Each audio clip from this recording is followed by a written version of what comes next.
Likewise, it's completely unacceptable to see fat generals and admirals in the halls of the Pentagon and leading commands around the country and the world. It's a bad look. It is bad, and it's not who we are.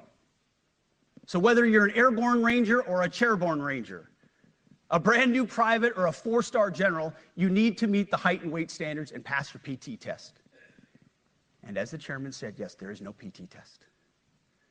But today, at my direction, every member of the Joint Force at every rank is required to take a PT test twice a year, as well as meet height and weight requirements twice a year, every year of service.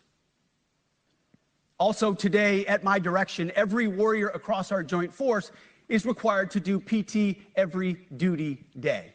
Should be common sense. I mean, most units do that already, but we're codifying it. And we're not talking like hot yoga and stretching. Real hard PT, either as a unit or as an individual. At every level, from the Joint Chiefs to everyone in this room to the youngest private, leaders set the standard. And so many of you do this already. Active, guard, and reserve.